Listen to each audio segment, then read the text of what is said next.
Maintenant que nous avons connecté notre site WordPress à Text Builder, il est temps de créer notre premier article. Dans ce tutoriel, je vais vous montrer tout le processus pour générer un article de blog depuis zéro, y compris comment ajouter un contexte pertinent à partir d'un site web externe. Pour commencer, chaque article a besoin d'un contexte. Cela signifie que l'intelligence artificielle doit savoir de quoi parle l'article avant de pouvoir écrire quelque chose de cohérent. Vous pouvez écrire ce contexte vous-même ou, comme je vais le faire ici, utiliser un contenu existant pour aider à le générer. Pour cet exemple, je souhaite créer un article qui met en avant une de mes vidéos, plus précisément celle sur le menu spécial KFC Squid Game. Je vais donc trouver un article pertinent en ligne qui explique ce menu KFC. J'en ai trouvé un, il est en polonais, mais ce n'est pas un problème. Je vais copier le contenu de cet article, puis utiliser ChatGPT pour m'aider à le résumer et créer un contexte clair en anglais pour mon billet de blog. Je colle simplement le contenu dans ChatGPT et lui demande de générer un résumé en anglais adapté à une introduction d'article de blog. L'idée est d'utiliser cela comme un contexte informé que l'IA pourra ensuite développer en un article complet. Puisque l'IA ne peut pas inventer de faits, il faut toujours lui fournir une base solide. Au début, le résultat peut ne pas être parfait. Dans ce cas, je reformule ma demande en demandant à l'IA de créer un contexte détaillé qui explique précisément ce que l'article doit couvrir.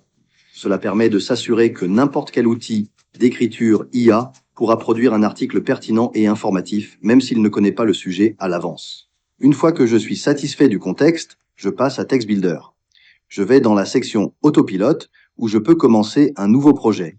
Je donne un nom à ce projet, ici article de blog Where Can I Fly, puisque c'est le nom de mon blog WordPress que je viens de connecter. Après avoir cliqué sur Créer un projet, je choisis le type d'article.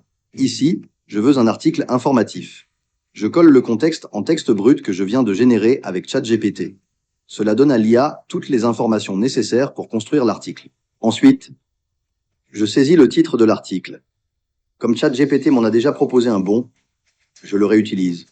Puis je colle le contexte. Si j'avais utilisé directement l'article original en polonais, l'IA aurait probablement gardé cette langue, ce qui n'est pas souhaité, donc j'utilise le contexte en anglais, généré précédemment pour garantir que l'article sera bien rédigé dans la bonne langue. Je ne prends pas l'option d'un plan automatique, car je préfère que l'IA génère le contenu complet uniquement à partir du contexte. Puis, je passe au réglage. Je choisis mon modèle d'IA préféré pour générer l'article. Actuellement, je préfère Claude Sonnet 4.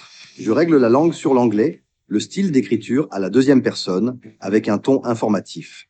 J'active aussi la mise en forme comme le gras et l'italique. Je souhaite que l'article contienne une section FAQ, donc je demande 7 questions-réponses.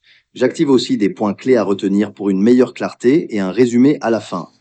Je règle la longueur de l'article à une taille moyenne entre 1000 et 3000 mots, avec des paragraphes d'une longueur moyenne pour une lecture facile. Pour les visuels, j'active la génération d'images par IA. Je choisis une image à la une et 3 images ultra réalistes à insérer dans les paragraphes. Ces images apporteront du dynamisme et rendront l'article plus attrayant visuellement.